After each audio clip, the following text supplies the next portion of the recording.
"Sweetheart, this is a bank, not a shelter. Whatever you came in here for, I suggest you turn around, walk back out those glass doors, and find somewhere more appropriate for your situation." The lobby went still. Every teller behind every window looked up. Every person seated in the waiting area stopped turning the pages of their magazines. Not one of them moved, not one of them spoke. The woman standing at the front of the loan desk didn't flinch, she didn't blink. She looked at the man behind the desk the way a mountain looks at wind.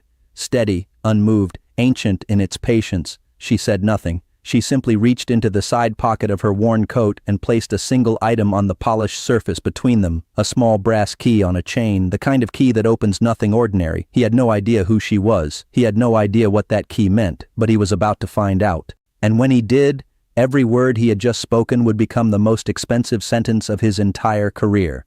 Have you ever walked into a room and been made to feel like you didn't belong there, not because of anything you said or did, but simply because of how you looked? Let me take you back, 48 hours earlier. Her name was Marvella Josephine Tate, and she had been waking up before sunrise her entire life, not because anyone forced her to, because that was simply who she was. She rose at 4:30 on the morning of October the 3rd, the same way she had risen every morning for 61 years, quietly, deliberately, and with purpose. She lived in a 3-bedroom house on the east side of the city, a house with a blue front door she had painted herself and a garden in the back where she grew collard greens and tomatoes and one stubborn rosebush that her late husband Curtis had planted the spring before he passed. The house was paid off, had been paid off for 11 years. She owned it the way she owned everything in her life, completely, without debt and without anyone's permission. She dressed simply that morning, a gray coat she had worn for 12 winters, not because she couldn't afford another one, but because it still kept out the cold, and she had never seen the point in replacing what still worked. Sensible shoes. A headscarf her mother had given her 40 years ago, faded now to a soft cream color, its original pattern of blue morning glories still faintly visible if you looked close enough. She ate breakfast, standing at the kitchen counter, 2 pieces of toast, black coffee, and she looked out the window at the garden the way she always did, like she was saying good morning to something that mattered. In her coat pocket she carried the brass key. She carried it every single day, had carried it every day for 30 years, ever since her father pressed it into her hand the afternoon before he died. "This opens the door to everything I built," he had told her, his voice low and careful. "When the time comes, you'll know what to use it for." She had never sold it, never lost it, never let it out of her possession. She had carried it to church and to the grocery store and to her daughter's graduation and to her husband's funeral and to every ordinary Tuesday in between. It was the most valuable thing she owned, and it was not valuable because of what it was made of. It was valuable because of what it carried. Now let's talk about the man who laughed at her. His name was Brendan Whitfield III, and he had worked at First Meridian Bank for 9 years, rising from junior associate to senior loan officer on the strength of his grandfather's college connection to the bank's former chairman and a personality that read as confident from a distance and cruel up close. He drove a leased German sedan. He wore monogrammed cufflinks. He used the word caliber when describing people he approved of, and the word risk when describing people he didn't. He had denied 43 loan applications in the past 18 months, and 12 of those denials had never made it to the review board the way policy required. He kept his complaints in a drawer and his protections on speed dial. He was a man who had never been made to account for anything, and that had made him a particular kind of reckless. The reckless that doesn't look like recklessness from the inside, the kind that looks like authority. Marvella arrived at First Meridian Bank at 9:15 in the morning. She had an appointment. She had made it 3 days prior, spoken to a receptionist named Dana who had been perfectly pleasant on the phone. She walked through the glass doors, crossed the marble floor, gave her name at the front desk, and was directed to Brendan Whitfield's office in the southeast corner of the lobby. She sat down in the chair across from his desk and folded her hands in her lap and waited. He came in 4 minutes late, looked at her once, and something shifted behind his eyes. Not recognition, something smaller and uglier than recognition. Dismissal, total, immediate, and complete. He sat down. He looked at the file Dana had assembled from Marvella's phone intake. He looked back at Marvella. He looked at the gray coat and the headscarf and the sensible shoes. He made his decision before she spoke a single word. "Sweetheart," he said, and he said it the way a man says a word when he means something else entirely by it. "This is a bank, not a question, a verdict.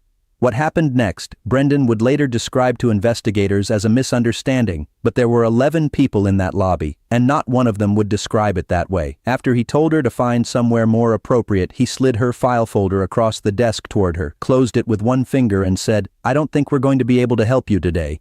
She asked him if he had reviewed her application. He said he had seen enough. She asked him what specifically he had seen. He said, and these words were captured on the bank's lobby audio system, "Honey, the kind of numbers you'd need to show me to justify a meeting like this aren't numbers I'm going to find in a situation like yours." Then he picked up the application folder and without looking at her he dropped it into the recycling bin beside his desk. Not the file tray, not the return pile, the recycling bin. That was the line. That was the moment Brendan Whitfield crossed from cruelty into something the lawyers would later describe in very specific and very damaging terms. Marvella looked at the recycling bin. She looked back at Brendan Whitfield. She reached across the desk, lifted the key from the chain around her neck where it had been hanging inside her blouse all morning and set it on the polished surface between them. She said, "I believe I'll speak to someone else." He laughed. Not quietly, not privately. He laughed the kind of laugh that wanted an audience, that was performing for the room, and 3 of his colleagues looked over from their desks. "Ma'am," he said, still chuckling, still performing, "there is no one else here who is going to help you."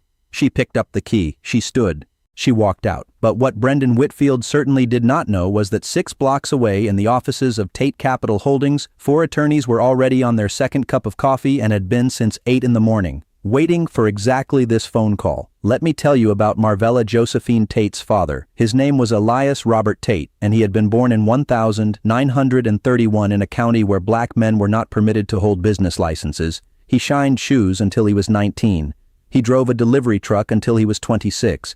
At 27 he filed his first business registration in a neighboring county where the rules had begun, slowly and imperfectly, to bend. He built a freight company out of 2 trucks and a rented storage unit, then 4 trucks, then 12, then a fleet, then real estate, then the real estate became a portfolio, then the portfolio became a holding company. He never sought the newspapers, he never wanted them.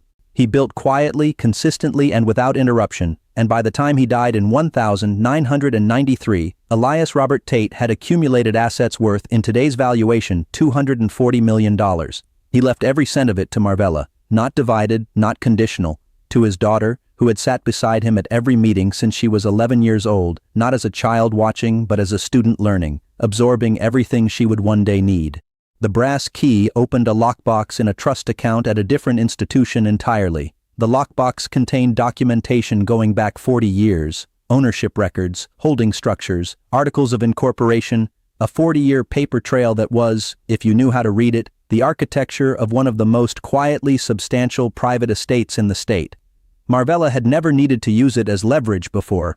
She had never needed to. She ran Tate Capital with a quiet hand and a long memory. But on October the 3rd, when she walked out of First Meridian Bank and called her attorney Clarence Webb from the sidewalk in front of those glass doors, she said 4 words, "Make me an offer." Clarence already had the numbers. He had had them for 2 weeks because this was not the first time Marvella had walked into First Meridian Bank and been treated this way. It was the 3rd time, and the 3rd time she had come wearing a recording device, and Clarence had come prepared with a full acquisition analysis of First Meridian Financial Group's parent holding structure, its outstanding debt exposure, and its 3 largest institutional shareholders, 2 of whom Marvella already knew personally. The clock had been running for 14 days. Brendan Whitfield had not been given any reason to start worrying. That was entirely intentional. 48 hours, that was how long the acquisition took to complete. 48 hours from the moment Marvella walked out of that lobby to the moment the board of First Meridian Financial Group voted to accept the offer from Tate Capital Holdings. $207 million in a cash and equity transaction. Majority ownership. Effective immediately. Change of executive leadership. Effective within 30 days. Every outstanding complaint file to be reviewed by independent outside counsel.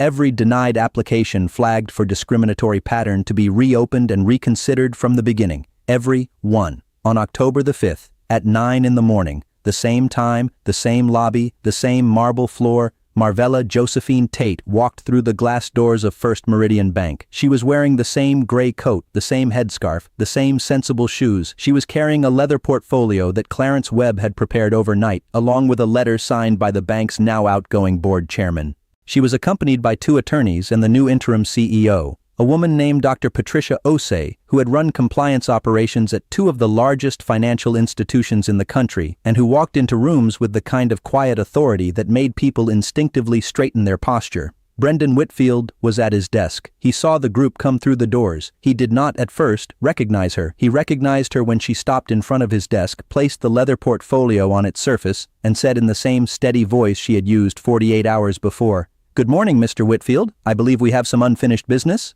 His face went the color of old paper. Someone at the teller window later described it as watching a man realize in real time that the floor he had been standing on was no longer there. He opened his mouth. He closed it. He looked at the two attorneys. He looked at Dr. Osei. He looked back at Marvella, and for the first time in 9 years at that desk, Brendan Whitfield III had absolutely nothing to say.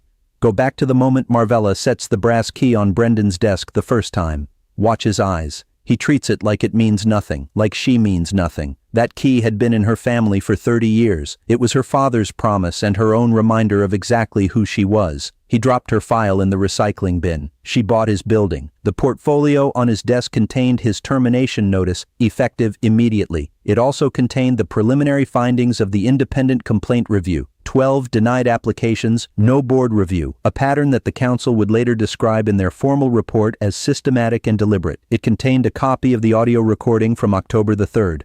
It contained a letter from the state banking regulator who had been contacted the evening of October the 3rd and had opened a formal investigation by noon on October the 4th. Everything had moved in 48 hours because Marvella had been building toward this moment for 3 visits and 14 days, and everything had been ready.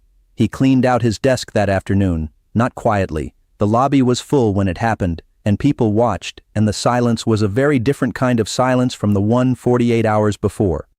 This time, nobody was pretending not to see.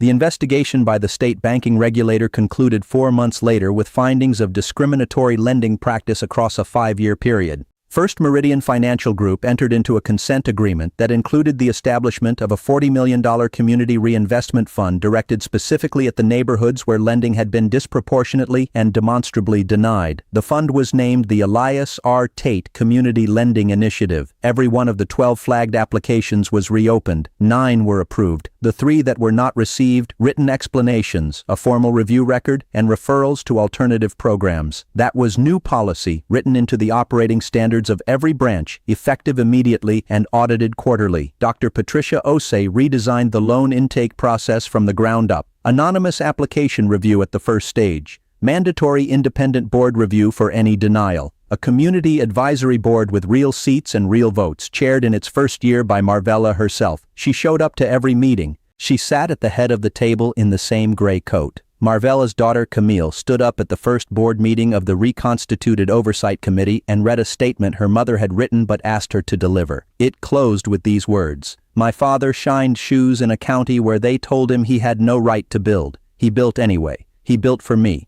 And I am building for the person sitting in the lobby right now who hasn't been told yet that they belong there. They do. They always did. This bank will know that now."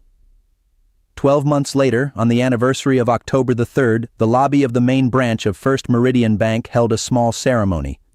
The bank unveiled a new piece of artwork on the wall facing the entrance, not a portrait of a former chairman, not a painting of a founding partner in a gray suit.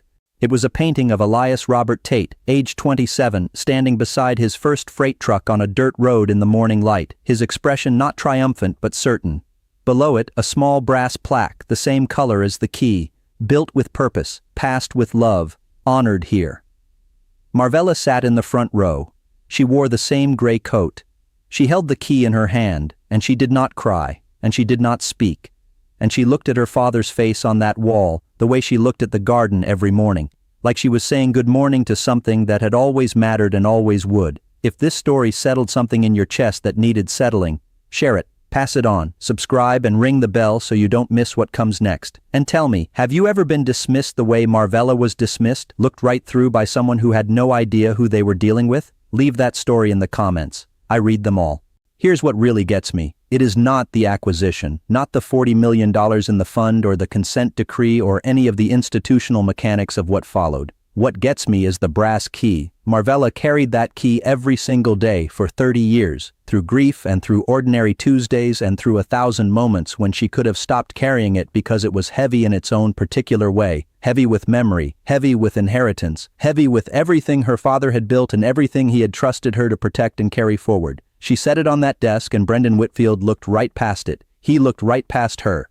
And she walked out of that bank not broken, not angry in the destructive way, certain. She walked out certain, the way only a person who knows exactly who they are can be certain, because her certainty had 30 years of a brass key behind it, and 61 years of a father who built from nothing, and a mother who tended morning glories and a rose bush in the back garden that was still growing long after the man who planted it was gone. So let me ask you this, what are you carrying that someone has looked right past? What is the thing you know about yourself that the room hasn't figured out yet? Tell me in the comments. Those are the stories I think about the longest. There is one more thing about that morning that never made it into any official report, and it is the detail that stays with me most. Before Marvella walked into First Meridian Bank on October the 3rd, she sat in her car for 11 minutes, not because she was nervous, not because she was rehearsing anything. She sat there because she made it a practice whenever she was about to do something that mattered, to be still first. Her father had taught her that. He had called it setting the ground beneath your feet. He had said that a person who moves before they are settled is a person who can be knocked off course by something that should not have been able to move them at all. She sat in that car and she held the brass key, and she thought about the 3 visits and the recorded conversation and Clarence Webb's acquisition folder and the $40 million and the community the fund would serve and the children whose parents would be able to borrow money fairly and the version of this bank that could exist if someone with the will and the resources made it exist. Then she got out of the car, she walked through the glass doors, she sat down in front of Brendan Whitfield.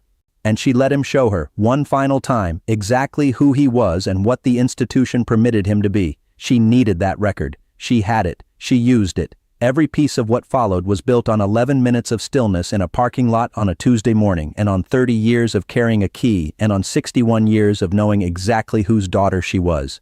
That is the engine of this story, not the money, not the legal proceedings, not even the portrait on the wall, as much as that portrait deserves to be there. The engine is a woman who understood that patience is not the same as passivity, and that preparation is not the same as aggression, and that the most powerful thing you can bring into a room is the complete and unshakable knowledge of who you are. Brendan Whitfield brought his cufflinks and his recycling bin, and his 9 years of believing the institution would always protect him. Marvella brought a brass key and 30 years of her father's faith and the quiet arithmetic of someone who had already done the math before she walked through the door. She won before she arrived.